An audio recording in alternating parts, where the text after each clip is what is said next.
ಸ್ನೇಹಿತರೆ, ಈಗಾಗಲೇ ತಮಗೆ ಗೊತ್ತಿರೋ ಹಾಗೆ ಏನು ಮೊನ್ನೆ ದಿವಸ ಪರಪ್ಪನಗರದ ಜೈಲಿನಲ್ಲಿ ಏನು ಇನ್ಸಿಡೆಂಟ್ ನಡೆದಿದೆ ಅದರ ಬಗ್ಗೆ ಈಗಾಗಲೇ ಕ್ರಮ ತಗೊಂಡಿದ್ದೇವೆ.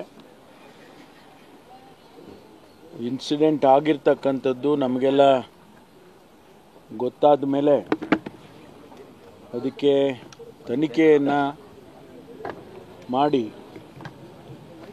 7 ಜನ ಅಧಿಕಾರಿಗಳನ್ನು ಈಗಾಗಲೇ ಸಸ್ಪೆಂಡ್ ಮಾಡಿದ್ದೇವೆ.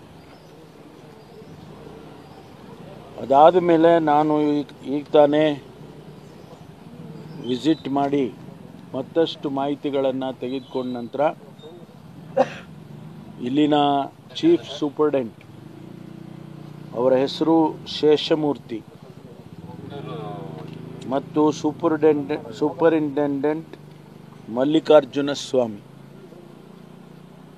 ಇವರು ಹಿರಿಯ ಅಧಿಕಾರಿಗಳು, ಈ ಬಂದಿಖಾನೆಯ ಜವಾಬ್ದಾರಿಯನ್ನು ಹೊತ್ತಂಥವರು. ಹಾಗಾಗಿ ಅವರಿಂದ ಕೂಡ ಲ್ಯಾಪ್ಸಸ್ ಆಗಿದೆ ಅಂತ ಹೇಳಿ ಅವರಿಬ್ಬರನ್ನು ಕೂಡ ಸಸ್ಪೆಂಡ್ ಮಾಡಿದ್ದೇನೆ. ನನಗೆ ಬೆಳಿಗ್ಗೆ ಮಾಧ್ಯಮ ಸ್ನೇಹಿತರು ಕೇಳ್ತಾ ಇದ್ದರು, ಕೆಳಗಿನವ್ರನ್ನ ಮಾತ್ರ ಕೆಲವರನ್ನು ಸಸ್ಪೆಂಡ್ ಮಾಡಿದ್ದೀರಿ, ಹಿರಿಯ ಅಧಿಕಾರಿಗಳನ್ನು ನೀವು ಸಸ್ಪೆಂಡ್ ಮಾಡಿಲ್ಲ ಹಾಗೆ ಅಂತಕ್ಕಂಥ, ಅವ್ರ ಮೇಲೇನೂ ಆ್ಯಕ್ಷನ್ ತಗೊಳ್ಳಿಲ್ಲ ಅಂತ ಕೇಳ್ತಾ ಇದ್ದರು. ಈಗ ಬಂದಾದ ಮೇಲೆ ನಮಗೆ ಸಿಕ್ಕಿರ್ತಕ್ಕಂಥ ಮಾಹಿತಿಯಲ್ಲಿ ಅವರ ನೆಗ್ಲಿಜೆನ್ಸ್ ಕೂಡ ಕಂಡು ಬಂದಿದೆ ಅಂತೇಳಿ ಅವರನ್ನು ಸಸ್ಪೆಂಡ್ ಮಾಡಲಾಗಿದೆ.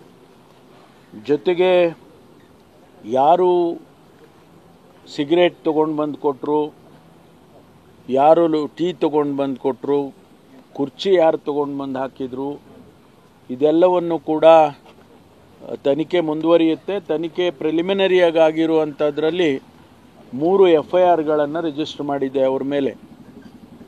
ಅವರು ಯಾರ್ಯಾರು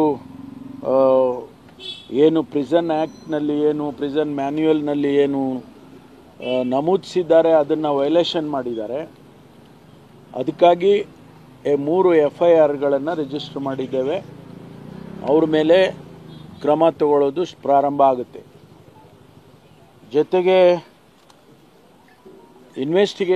ಫರ್ದರ್ ಇನ್ವೆಸ್ಟಿಗೇಷನನ್ನು ಮಾಡೋದಕ್ಕೆ ಸೂಚನೆ ಕೊಟ್ಟಿದ್ದೇನೆ. ಹಿರಿಯ IPS ಅಧಿಕಾರಿಗಳನ್ನು ಅದಕ್ಕೆ ನೇತೃತ್ವ ಮಾಡಿ ಅವರಿಂದ ಮುಂದಿನ ತನಿಖೆಯನ್ನು ಮಾಡ್ತೇವೆ. ವರದಿ ಬಂದ ಮೇಲೆ ಮುಂದಿನ ಕ್ರಮವನ್ನು ತೆಗೆದುಕೊಳ್ತೇವೆ. ಈ ಮೂರು ತೀರ್ಮಾನಗಳನ್ನು ಈಗ ಮಾಡಿದ್ದೇವೆ, ಅದರಂತೆ ಕ್ರಮ ತಗೊಳ್ತೀವಿ.